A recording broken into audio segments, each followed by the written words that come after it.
Vous êtes parvenu à démonter un lecteur CD et vous étudiez son faisceau lumineux en reproduisant l'expérience des Fan Dung.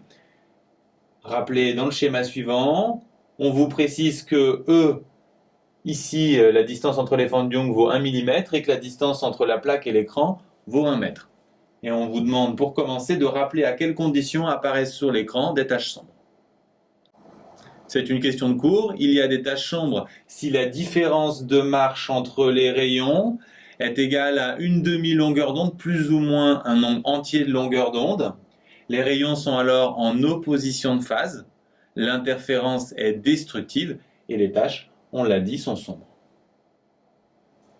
L'interfrange étant très petite, grâce à une loupe, vous mesurez 10 interfranges, vous trouvez 7,8 mm et on vous demande d'en déduire la longueur d'onde de la lumière utilisée.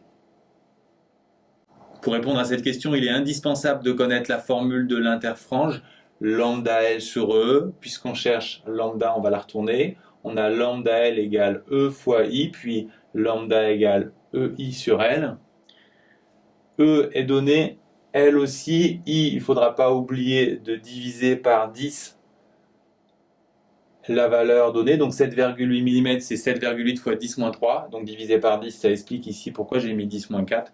Ensuite, vous allez trouver 7,8 fois 10-7, c'est intéressant de changer la longueur d'onde pour l'avoir en nanomètres, donc vous allez passer par 10-9 et trouver 780 nanomètres.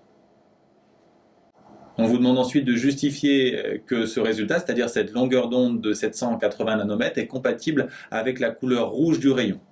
Le plus simple, c'est de construire un schéma avec la lumière visible qui se situe entre 400 et 800 nanomètres, qui est entouré des UV et des infrarouges, et de remarquer qu'un rayon de 780 nanomètres sera près des infrarouges et donc rouge. On vous propose ensuite la notice technique d'un CD. Vous apprenez qu'il présente des sillons d'une largeur de 1,45 micromètres, qui sont alternativement plats ou creux. Ici, on a la vue en coupe d'un creux. La profondeur des creux est de 195 nanomètres. Et le faisceau lumineux qui permet d'éclairer les sillons, lui, fait 2 micromètres, donc il est un peu supérieur à la largeur d'un sillon. Pour se prémunir de quel phénomène physique les sillons ne sont-ils pas plus étroits, ce qui permettrait de stocker plus de données. Ici, il faut expliquer que c'est à cause de la diffraction, et pour ça, on va s'intéresser au rapport entre lambda et A. Je vous rappelle que lambda fait 780 nanomètres. La largeur des sillons est de 1,45 micromètres, soit 1450 nanomètres. Si on fait le rapport, on trouve 0,53, donc la diffraction, déjà, a priori, ne serait pas négligeable, mais si A était plus petit, le rapport serait encore plus proche de 1 et la diffraction plus importante. On peut remarquer qu'ici, malgré ce rapport qui est déjà relativement proche de 1, la diffraction est négligeable parce que la profondeur des sillons est petite. On vous demande ensuite de démontrer que lorsque le faisceau passe sur un creux, il se produit un phénomène d'interférence. On vous demande de préciser si c'est une interférence constructive ou destructive et de justifier son intérêt pratique. Pour répondre à cette question, il faut bien comprendre que le faisceau lumineux est plus large que le creux, si bien que lors de la lecture du CD, certains rayons vont rebondir sur le creux et d'autres sur le plat. Ceux qui rebondissent sur le creux vont parcourir une distance supplémentaire de 2P par rapport à ceux qui rebondissent sur le plat.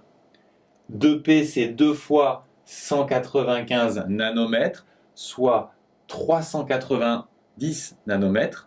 Et rappelez-vous, la longueur d'onde, c'est 780 nanomètres, donc c'est exactement la longueur d'onde sur 2. On l'a vu dans la question 1. Ensuite, si la différence de marche est d'une demi-longueur d'onde, les rayons sont en opposition de phase, l'interférence est destructive et on a des taches sombres. Par contre, quand le lecteur CD passe sur des plats, tous les rayons parcourront la même distance, ils seront tous en phase et donc on aura à ce moment-là des taches claires. Donc il y aura alternance de taches sombres et taches claires, taches sombres quand on passe sur des creux, taches claires sur des plats.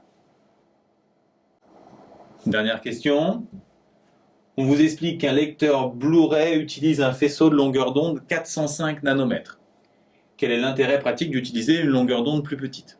Si on utilise une longueur d'onde plus courte, on va pouvoir éviter plus longtemps le phénomène de diffraction, on va pouvoir réduire la taille des sillons et donc stocker plus d'informations, d'où l'intérêt de la technologie Blu-ray.